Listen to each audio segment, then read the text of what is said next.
Podcast Juara, Jabar Prof bersuara. Assalamualaikum warahmatullahi wabarakatuh. Sampurasun wargi Jabar, berjumpa kembali di Podcast Juara Jabar Prof bersuara. Dan di episode kali ini kami berkesempatan nih ya untuk berkunjung ke kantor Dinas SDM atau Energi dan Sumber Daya Mineral Provinsi Jawa Barat, dan telah hadir tentunya di tengah-tengah kami dia Kepala Dinas Energi dan Sumber Daya Mineral Provinsi Jawa Barat, Ibu Aisadiah Dwi Daningsih STMT. Assalamualaikum Teh Sisi. Waalaikumsalam. Itu saya panggilnya Ibu apa nih? Bu Ai aja? Ibu Ai atau Ibu cantik? Ibu Ai sehat Ibu ya? Alhamdulillah. Alhamdulillah, insya Allah. Teteh juga ya? Alhamdulillah sehat tuh ya. Nah, wargi Jabar nih ya, karena pernah juga kami menyimak nih ya, Pak Gubernur Jawa Barat ini pernah menyampaikan bahwa Jawa Barat merupakan salah satu surga energi terbarukan. Nah, kita langsung saja bertanya sama Ibu Ai di sini, bagaimana sih sebenarnya ini dengan potensi energi baru terbarukan di Jabar, Bu? Jadi betul sekali Teh Sisi ya. Jadi kalau misalnya Pak Gubernur pernah menyampaikan Tuhan itu menciptakan Jawa Barat sedang tersenyum ya. Betul. Dengan keindahan alamnya, termasuk potensi energi baru dan terbarukannya juga sangat luar biasa. Sebut saja kita punya potensi bayu begitu ya, atau angin itu 12.727 MW. Ini hasil dari penelitian dari PPSDM Kementerian EBTKI tahun 2021. Belum lagi potensi solar, matahari. Tentunya ini unlimited ya, bagaimana kita memanfaatkannya. Kemudian kita juga pastinya aliran air yang sangat banyak di Jawa Barat, potensi hidro, dan ini juga termasuk salah satu potensi energi baru dan terbarukan yang banyak dimanfaatkan di Jawa Barat, sudah sebesar 60% termanfaatkan. Dan kemudian kita juga punya potensi-potensi biomas. Dan mungkin Teteh sudah tahu ya, kita ini kan memiliki potensi geotermal yang terbesar. Wow, begitu ya. Biasa. Ini potensinya sebesar 5.900 megawatt begitu. Dan ini pastinya luar biasa sekali kalau bisa dimanfaatkan. Tapi sayang sekali Teh, memang saat ini pemanfaatan geotermal ini sendiri baru sekitar 20% Teteh, begitu ya. Jadi ini merupakan suatu tantangan challenging bagaimana kita bisa memanfaatkan EBT di Jawa Barat yang luar biasa itu untuk memenuhi kebutuhan energi masyarakat Jawa Barat. Tentunya dengan energi yang bersih. Nah, dari total potensi EBT yang ada di Jawa Barat tersebut, keseluruhannya baru sekitar 2% yang termanfaatkan. Tentunya ini tantangan banget gitu ya Teh ya. Seperti itu. Dia. Mungkin kalau misalkan tadi yang sudah disampaikan oleh Ibu Ai mengenai Jawa Barat ini gitu ya, yang disampaikan oleh Pak Gubernur Jawa Barat Ridwan Kamil juga, ini yang bikin nyaman wargi Jabar yang pasti ya Bu ya, tidak mau beranjak gitu dari Jawa Barat. Nah, kalau misalnya tadi yang telah disampaikan juga, apakah ada data-data penunjangnya nggak Bu ini? Oh ada, jadi tadi yang saya sampaikan, selain kita juga melakukan penelitian ya dari Dinas SDM, kita juga bekerja sama dengan Kementerian SDM begitu ya, dari P3T KEBTKE begitu ya, kemudian dari Dirjen EBTKE begitu. Nah, ini kemudian data-datanya kita support, kita sinkronkan, dan itu digunakan untuk menunjukkan potensi di Jawa Barat itu seperti apa begitu. Oke. Berarti ini pasti terdapat banyak juga nih kan program-program nih. Kira-kira program apa saja yang Pemda Provinsi Jawa Barat canangkan nih ini untuk mendorong penggunaan energi baru terbarukan nih Bu? Programnya apa aja? Wah, udah banyak sekali sebenarnya ya Teh ya. Jadi sebenarnya pemanfaatan EBT ini di Jawa Barat kita sudah mulai dari tahun 2010 sih sebenarnya. 2010? Begitu ya. Jadi dulu katakanlah kita sudah membangun PLTM ya, mikrohidro begitu. Dulu itu memang untuk memberikan akses listrik kepada masyarakat yang remote, yang tidak terjangkau oleh jaringan PLN seperti itu. Tetapi kemudian beranjak sesuai dengan dinamika energi yang terjadi saat ini. Saat ini kan ini adalah transisi energi begitu ya. Memang ada kebutuhan kita mengganti menjadi energi yang lebih bersih seperti itu. Nah, kemudian akhirnya kita sudah memiliki rencana umum energi daerah Teteh yang diperdakan nomor 2 tahun 2019, dan di sini ada langkah-langkah dan program-program apa saja yang harus dilakukan oleh pemerintah Provinsi Jawa Barat di dalam rangka mencapai target bauran energi tersebut. Nah, program-program yang saat ini sudah kita inisiasi dan dilakukan, selain tadi pembangunan PLTM mikrohidro begitu ya, kita juga sudah menginisiasi untuk memasifkan penggunaan PLTS atap begitu ya. Ini sudah ada, kita membuat surat edaran gubernurnya begitu ya. Ini menghimbau kepada gedung-gedung di pemerintahan, kemudian gedung-gedung komersial, gedung-gedung industri untuk memanfaatkan atapnya dengan menggunakan PLTS rooftop. Tadi ini untuk memanfaatkan potensi solar begitu ya Teh ya. Nah, kemudian juga kita mendorong tentunya untuk pemanfaatan EBT setempat, yang tadi yang mikrohidro, kemudian yang lain-lain ya, Teh, yang Bayu dan seterusnya. Dan yang menyenangkan ini kita tuh banyak berkolaborasi begitu Teh, karena memang tentunya di institusi internasional juga sangat concern sekali terhadap masalah energi ini. Di tahun 2020 kita sudah bekerja sama dengan British Embassy itu untuk membuat FSDED untuk 173 SMA dan SMK di seluruh Jawa Barat. Ini untuk PLTS rooftop. Jadi suatu saat ya kita ingin melengkapi sekolah-sekolah itu dengan PLTS rooftop seperti itu. Nah, ini tentunya ada dua hal, selain kita membantu untuk bauran energi baru dan terbarukannya, ini juga bagian dari edukasi kepada siswa-siswa begitu ya. Bagaimana mereka menjadi sadar terhadap kebutuhan energi baru dan terbarukan ini, juga untuk membentuk mereka agar memiliki keahlian secara teknis untuk di teknologi energi baru dan terbarukan seperti itu. Banyak Teh, kita juga melakukan kerjasama banyak sekali begitu ya. Tentunya yang saat ini mungkin yang sedang digenjot oleh pemerintah Provinsi Jawa Barat adalah penggunaan kendaraan listrik. Ini juga salah satu yang didorong. Kenapa? Karena tentunya masalah transisi energi ini kita menginginkan energi yang digunakan itu di sisi demand adalah energi yang bersih. Ini tentunya ekosistem kendaraan listrik di Jawa Barat ini sudah sangat kuat begitu ya Teh ya. Pak Gubernur sendiri sudah menggunakan kendaraan listrik ini dari tahun 2020 loh begitu ya. Iya, dan sudah berganti ya. Iya, dan alhamdulillah ini juga tentunya kebijakan beliau. Tahun depan kita sudah mulai perangkat daerah itu menggunakan kendaraan listrik di lingkup pemerintah Provinsi Jawa Barat. Ini juga banyak ya institusi internasional begitu yang membantu kita untuk memperkuat ekosistem kendaraan listrik, sebut saja kerjasama dengan Nottingham, kerjasama dengan Entrev ya, dengan Indodep dan lain-lain. Ini tentunya suatu potensi ya, bahwa kemudian keterbatasan yang ada dari sisi pendanaan dan lain-lain, tapi kita dibantu dengan banyak pihak untuk bisa mengembangkan energi baru dan terbarukan dan energi bersih ini di Jawa Barat seperti itu. Oke, itu Diana. Kalau misalkan ini berbicara nih mengenai tadi ada PLTS atap dan juga kendaraan listrik, ini memang yang paling menarik untuk digali ya Bu ya. Secara kalau misalkan untuk edukasinya itu sendiri harus diutamakan juga Bu. Soalnya banyak yang komen, aduh kalau pakai motor listrik nanti kalau kehujanan gimana konslet apa enggak gitu. Nah, itu juga untuk edukasinya juga perlu disampaikan. Jadi memang ini perlu kita lakukan sosialisasi secara masif kepada masyarakat begitu ya. Jadi memang ini harus kolaborasi Teteh begitu dari masyarakatnya, dari penyedia kendaraan listriknya, dari penyedia infrastrukturnya begitu ya, yang SPKLU, karena kan kebanyakan masyarakat sekarang bertanya, kalau saya menggunakan kendaraan listrik kalau habis baterai gimana? Nah, seperti itu ya. Ngecasnya di mana? Betul. Nah, ini sebenarnya mindset yang harus diubah ya Teh Sisi ya begitu, bahwa SPKLU atau stasiun penyediaan listrik umum ini tidak sama dengan SPBU. Begitu ya. Jadi sebenarnya kita bisa ngecas di rumah seperti HP aja begitu ya, handphone. Sebenarnya mobil listrik atau motor listrik yang kita punya itu bisa ngecas di rumah. Kemudian juga alhamdulillah kita sudah koordinasi intensif dengan PLN dan juga Direktorat Jenderal Ketenagalistrikan. Sudah ada program 100 titik SPKLU yang akan dibangun di Jawa Barat tahun ini. Kemudian juga berdasarkan perencanaan di RUPTL ada 196.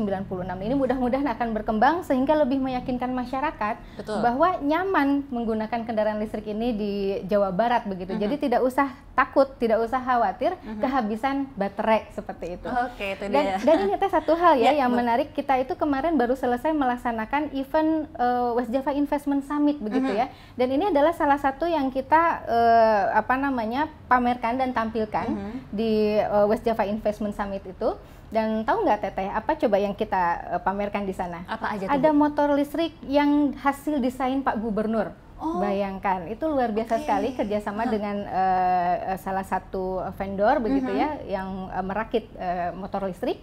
Dan ini sangat luar biasa sekali tentunya begitu ya. Tambahan ini Teh, untuk West Java Investment Summit sendiri, kami sudah berhasil untuk mendatangkan investasi project ready to offer sebanyak 20 project di 14 project owner, dan ini alhamdulillah potensi investasinya itu adalah di 25 triliun rupiah.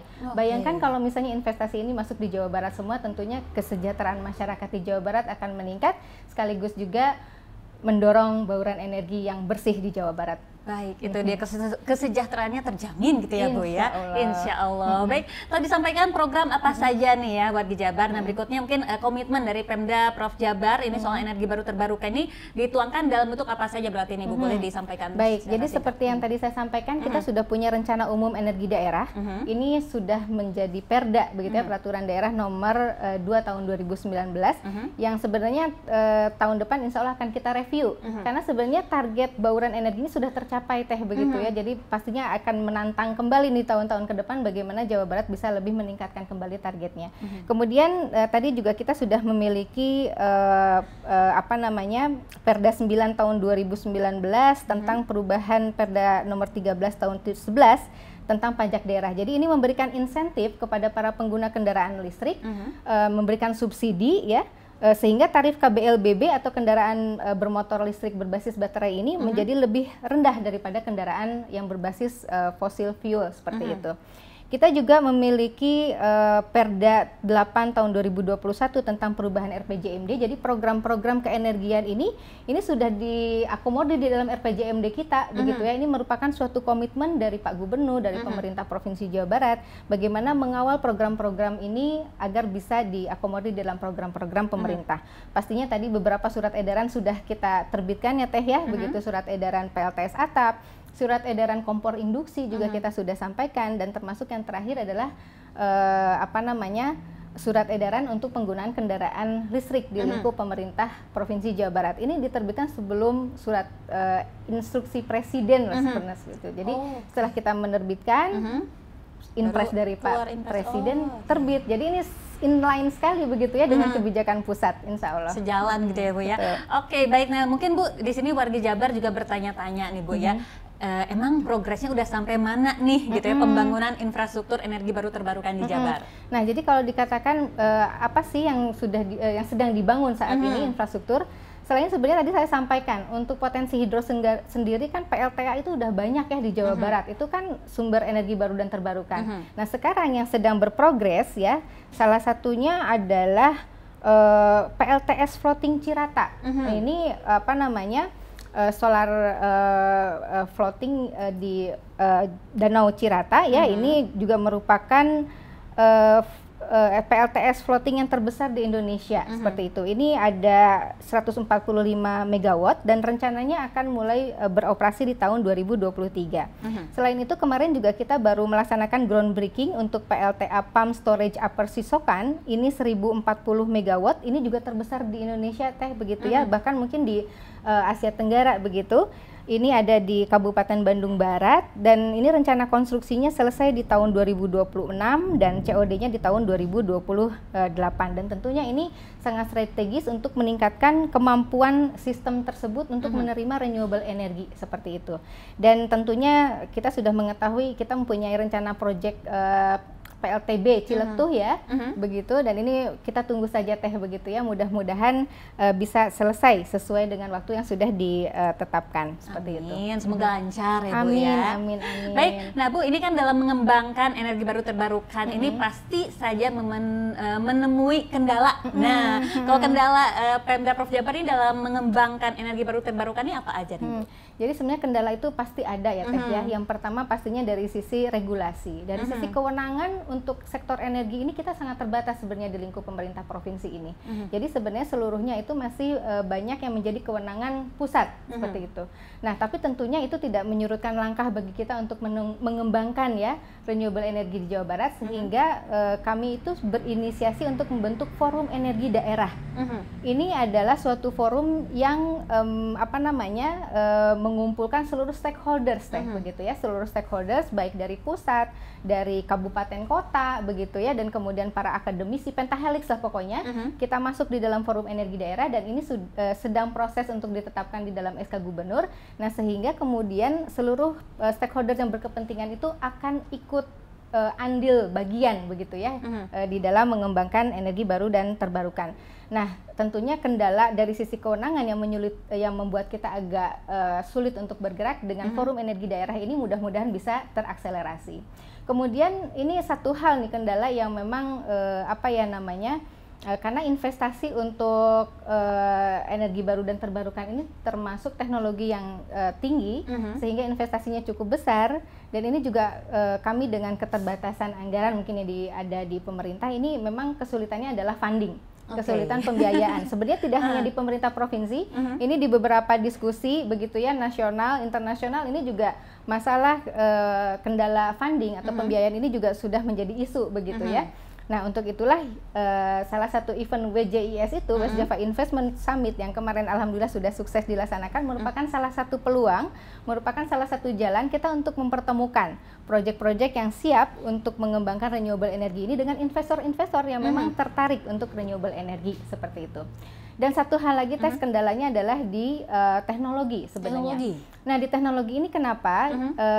Karena renewable energy ini biasanya infrastrukturnya itu masih bersifat intermittent, begitu. Jadi dia itu memang harus dibantu misalnya dengan baterai seperti itu, begitu ya. Jadi, tapi ya insya Allah begitu ya, dengan kemajuan teknologi, dengan banyaknya research, dengan banyaknya engineer begitu ya di Jawa Barat ini maupun di nasional dan internasional, mudah-mudahan beberapa tahun ke depan sudah ada teknologi yang bisa mengatasi intermitensi dari sisi teknologi ini, seperti itu. Oke, baik, itu dia mungkin beberapa kendala. Ini di bagian pertanyaan kendala kayaknya banyak jawabannya, Bu ya.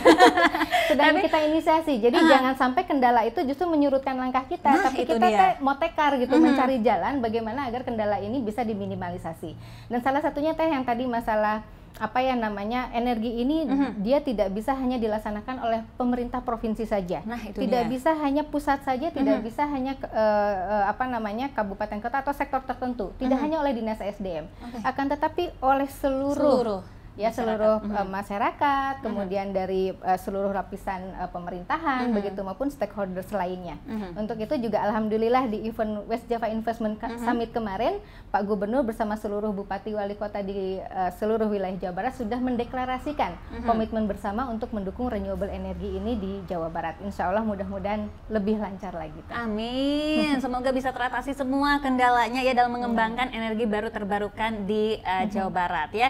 Baik, dan yang pasti energi baru terbarukan ini bisa menjadi solusi ya warga Jabar ya untuk masa depan yang lebih baik, terus juga dunia yang semakin sehat bisa dibilang gitu ya. Dan sayang sekali ini adalah pertanyaan terakhir, Bu, dari kami. Padahal banyak sekali pertanyaan yang ingin disampaikan. Nah, ini Bu, selain energi baru terbarukan nih ya, ada faktor lain nggak nih dalam mencegah perubahan iklim? Sebenarnya banyak ya Teh ya. Jadi kalau tadi yang kita diskusikan adalah dari sisi energi begitu ya. Sebenarnya banyak juga yang bisa kita lakukan, mulai dari diri sendiri.